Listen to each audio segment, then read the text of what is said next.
Welcome to CBT News with Bridget Fitzpatrick. Good morning, everyone. Welcome back to CBT News. I'm Bridget Fitzpatrick. Thank you so much for joining us today. We are excited to showcase a new feature here at CBT News, the Consumer Focus, and you will see a portion of that later in the show. But first, here are today's top stories. Cadillac unveiled the upcoming 2024 Celestiq electric sedan, a $300,000 luxury car with an estimated 300 miles of range. The vehicle will be General Motors' attempt to join the ultra-luxury segment, along with brands like Bentley and Rolls-Royce. Rory Harvey, Global Vice President of Cadillac, told CNBC the vehicle is more about creating an image and lifting people's perception of the brand, rather than overall sales and profits, calling it a, quote, halo vehicle. Foxconn, the Taiwan-based manufacturing giant, has released more information about its new electric pickup truck and crossover vehicles that are reportedly headed to the U.S., and Foxconn describes the Model B crossover hatchback as a, quote, mainstream for the younger generation. It is based on the Model C platform, but with changes to the platform size and a new body design, end quote. The Model V electric pickup experience, quote, suits all types of drivers, whether their journey takes them through urban neighborhoods or the rugged outdoors. Foxconn says it still doesn't aim to be a consumer-facing brand. The manufacturer plans to collaborate with other automakers to market its vehicles.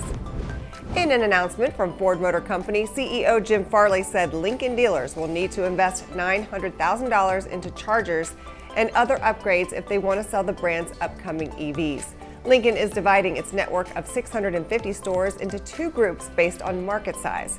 Those dealers with smaller markets will only need to spend about $500,000 for one DC charger and 4 Level 2 chargers. Dealers have until December 15th to make a decision on the EV certification program, which runs from 2024 to 2026. A second enrollment period will follow.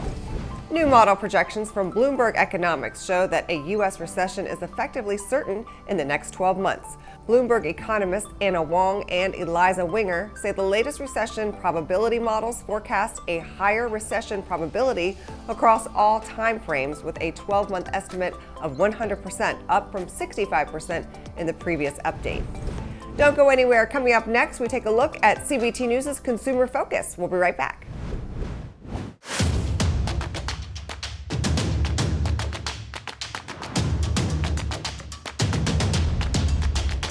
CBT News, 10 years strong. As the auto industry continues to evolve, car dealers must understand consumer demands and concerns and learn how to best address them. On today's CBT News Consumer Focus, we caught up with 4 new car buyers from across the country to hear feedback on their purchases, and we learned that customer service was just one of the factors in the decision-making process. Check it out. Let's switch gears a little bit and talk about once you arrived at the dealership. What was that experience like? You go to the dealership for the first time. I should probably back up and ask you, did you call the dealership first to set an appointment to go in? And I'll start with you, Janice, on that.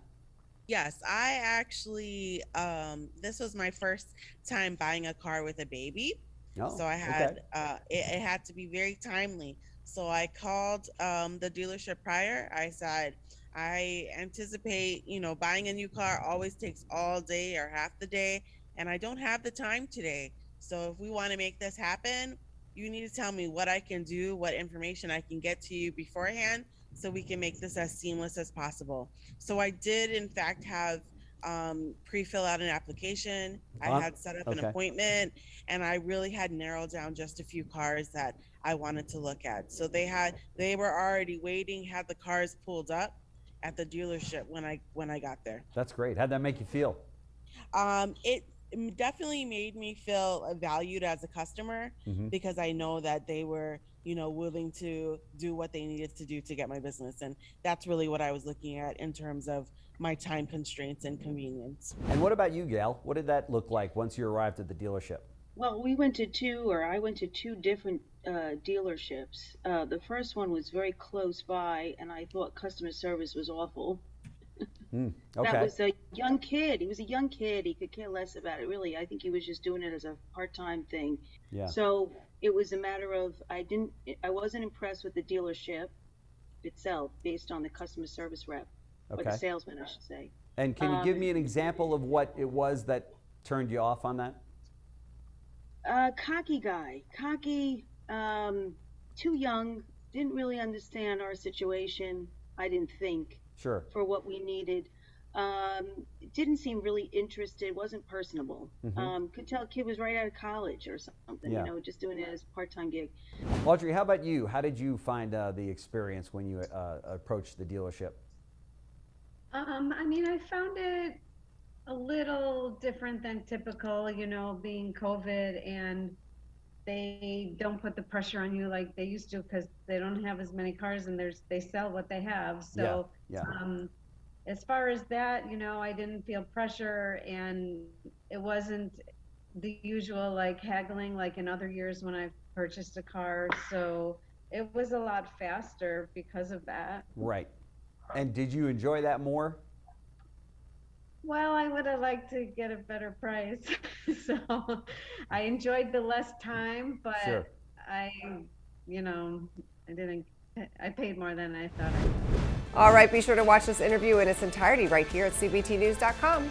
That wraps up our show for today, but we invite you to join us back here again tomorrow morning for all the latest news and trends impacting the retail automotive industry.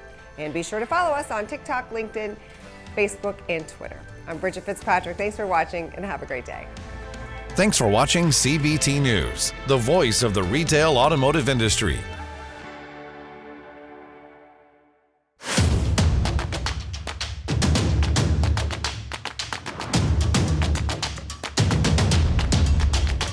CBT News, 10 years strong.